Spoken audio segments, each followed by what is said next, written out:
लेकिन इमरान खान साहब के मामले पे अगर हम आ जाएं तो वहां पे एक नई चीज है जो मैं आपके साथ शेयर करना चाहता हूं कि हुकूमत की पोजीशन ना सुप्रीम कोर्ट ऑफ पाकिस्तान में बहुत कमजोर हो गई।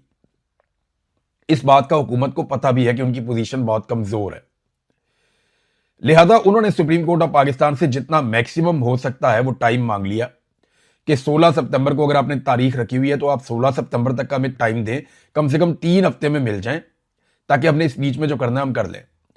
अब ये जो पिम्स अस्पताल में दो बड़े वाकयात हो गए हैं ना, एक तो वहां पे 14 बच्चों की शहादत है, छोटा वाकया नहीं है, दिल दहला देने वाला वाकया है। दूसरा, वहां पे इमरान खान साहब के इलाज के लिए जो मशीन दरकार थी वो मशीन अवेलेबल ही नहीं थी, वो खराब थी। ये भी एक दूसरा बहुत बड़ा वाकया है। तो इन दो वाकयात के बाद हुकूमत का पिम्स अस्पताल में इमरान खान साहब को ले जाने वाला केस अब वो किसी काबिल नहीं रहा। अब ये मुमकिन नहीं है कि उस केस को हुकूमत लड़ पाए या मजबूती के साथ सुप्रीम कोर्ट में अपनी बात कर पाए। लिहाजा मैं आपको अभी ये बता देता हूं, और मुझे ऐसे पूरा यकीन है कि अब इमरान खान साहब को आने वाले हफ्ते डेढ़ हफ्ते में, सितंबर के पहले हफ्ते या दूसरे हफ्ते से पहले इमरान खान साहब को जो है वो ले जाया जाएगा शिफा इंटरनेशनल अस्पताल में, और कोशिश की जाएगी कि सुप्रीम कोर्ट ऑफ पाकिस्तान से बचने का बंदोबस्त किया जाए। यानी सुप्रीम कोर्ट में पेशी से पहले अव्वल तो पीटीआई को दोबारा कोशिश करनी चाहिए कि किसी तरह भी इमरान खान साहब का जो मामला है, क्योंकि देखें ना, जो पैराग्राफ नंबर 14 है फैसले का, उसमें यह लिखा हुआ है कि अगर किसी को किसी चीज पे एतराज हो तो वो सुप्रीम कोर्ट से रुजू कर सकता है। तो पाकिस्तान तहरीक इंसाफ ने एतराज हुआ तो रुजू कर लिया ना, तौहीन अदालत की सूरत में किया। भाई तौहीन अदालत को साइड पर रखे, किसी और सूरत में आप रुजू कर लें, आप रुजू तो करें ना सुप्रीम कोर्ट ऑफ पाकिस्तान से। तो उन्होंने रुजू किया, कोशिश की, दोबारा भी कोशिश करनी चाहिए।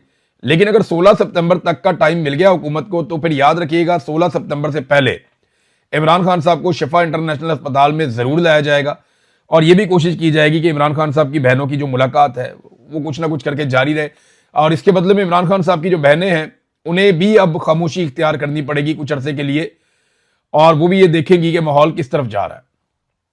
अच्छा, ये खामोशी को लंबी नहीं चलनी, ये सिर्फ प्रॉब्लम उनको ये है कि इमरान खान साहब का वो चाहती है कि एक चेकअप हो जाए, उनके ब्लड की जो टेस्ट रिपोर्ट्स हैं वो आ जाएं। इमरान खान साहब भी ये चाहते हैं, उनकी फैमिली भी ये चाहती है। ये कोई डील वील करके पाकिस्तान से बाहर नहीं जा रहे इमरान खान साहब। ये राणा सनाउल्लाह साहब ने दोबारा स्टेटमेंट दिया है, उन्होंने कहा जी कि सानिया 9 मई पर सच्चे दिल से माफी मांग ली जाए तो बात आगे बढ़ सकती है। यानी मामला वहीं अटका हुआ है ना कि माफी हम मंगवाएंगे। भाई अगर आप इमरान खान से माफी मंगवा लें तो हम समझेंगे आपकी डील हो गई इमरान खान साहब से। अगर इमरान खान सानिया 9 मई के ऊपर माफी मांग लेते हैं तो फिर समझेंगे कि आसिम मुनीर के साथ इमरान खान साहब की कोई डील हो गई है, या फिर इमरान खान साहब को लाके वो इक्तदार में बिठा दें। इमरान खान तो इक्तदार नहीं मांगता, वो तो कहता है फ्री एंड फेयर इलेक्शन करवाए पाकिस्तान में, इक्तदार में खुद ले लूंगा। इमरान खान तो कहता है कि मिलिट्री एस्टेब्लिशमेंट जो है वो ये घिनौना काम बंद कर दे जो वो कर रही है, अदालतों को कंट्रोल करना, हुकूमतें बनाना, हुकूमतें गिराना, और यही पाकिस्तान का एक हाल है। बहरहाल इमरान खान साहब के मामले में अब मुझे ऐसा लगता है कि शिफा इंटरनेशनल अस्पताल में इमरान खान साहब को लाना ही पड़ेगा, क्योंकि पै दर पै जो दो वाकयात हो गए हैं इनसे हुकूमत के लिए सूरत हाल काफी ज्यादा बदल गई है। नए सूबे बनाने की नादरीन बार बार बात की जाती है कि जनाब नए सूबे बनाए जाएंगे, नए सूबे बनाए जाएंगे। अब नए सूबे बनाने की जो सबसे बड़ी वजह बताई जाती है वो ये है कि छोटे इंतजामी यूनिट्स बनेंगे तो ज्यादा अच्छा परफॉर्म कर सकेंगे सियासतदान भी और ब्यूरोक्रेट्स भी। इंतजामिया ज्यादा बेहतर परफॉर्म करेगी जब छोटे इंतजामी यूनिट्स होंगे।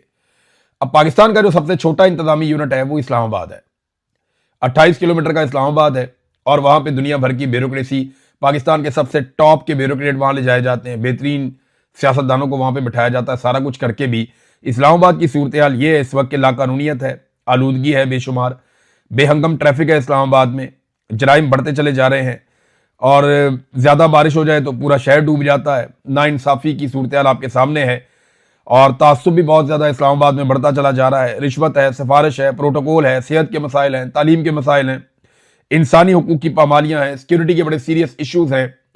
तो ये जितना कुछ किसी शहर के अंदर जो कुछ भी बुरा हो सकता है वो ज्यादातर बुरी चीजें अब इस्लामाबाद में होना शुरू हो गई और बहुत बढ़ गई हैं। तो ये तो सबसे छोटा यूनिट है। अगर तो छोटे सूबे बनाने से हालात बेहतर होने थे तो सबसे छोटा यूनिट तो इस्लामाबाद है, उसके हालात तो पहले से बहुत बेहतर होने चाहिए थे। हालात बेहतर क्यों नहीं हो रहे ये समझिए आप, मैं बताता हूं आपको। हालात बेहतर इसलिए नहीं हो रहे कि काबिल लोग नहीं है, वो लोग नहीं हैं जिनके पास अवाम का मैंडेट है। ये सारे लोग लाकर मुसल्लत किए गए हैं, इन्हें परवाह ही नहीं है किसी बात की, ये जैसे दिल करता है चलाते हैं। यानी ब्यूरोक्रेट जो है उसके लिए सिर्फ जरूरी ये है कि एस्टेब्लिशमेंट की जी हजूरी करे और उनके कहने पर एस्टेब्लिशमेंट के मुखालिफिन को कुचलता रहे, तो उसकी नौकरी पक्की। सियासतदान को भी यही काम करना है।